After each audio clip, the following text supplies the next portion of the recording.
បាច់មើលទឹកមុខទេមុខអត់រីកសោះតែក៏មិនបាច់ឆ្ងល់រឿងមានហេតុនាំមានចាស់យើងតាមហេតុរឿងហ្នឹងឃើញចេ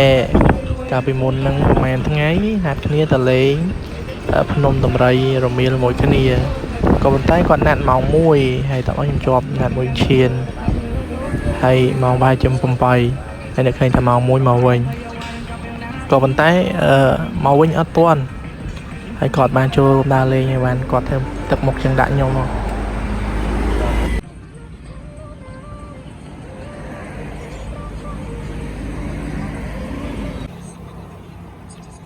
កកែវបាទហើយអត់កែវសស្លាយ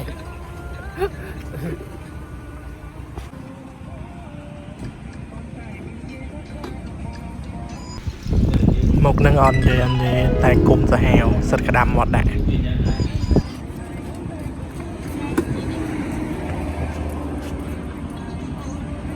ចាបាយមុខនឹងទាំងងក់មុខនេះងក់ទៅណា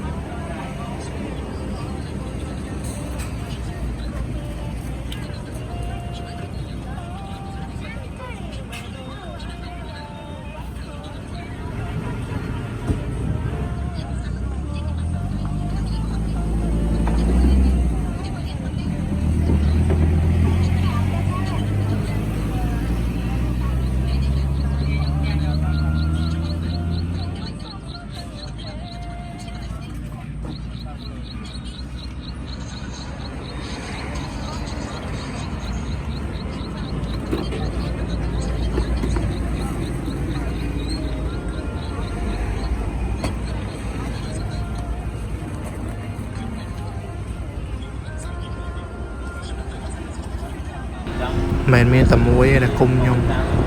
គឺទាំង3ម្ដងគឺគុំតែម្ដង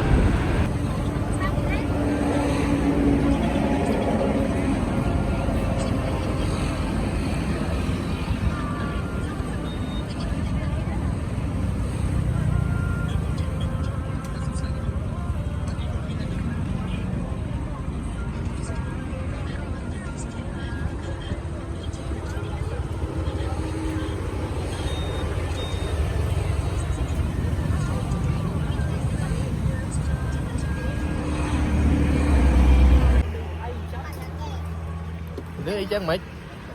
បានគុំនិយាយចូលណា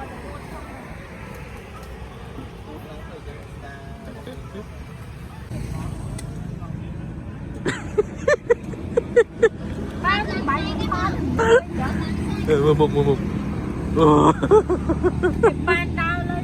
ដល់វាទៅតែចាក់ដាក់ដល់ទួគេឆ្លើយទៀតសួរអត់ឆ្លើយទៀត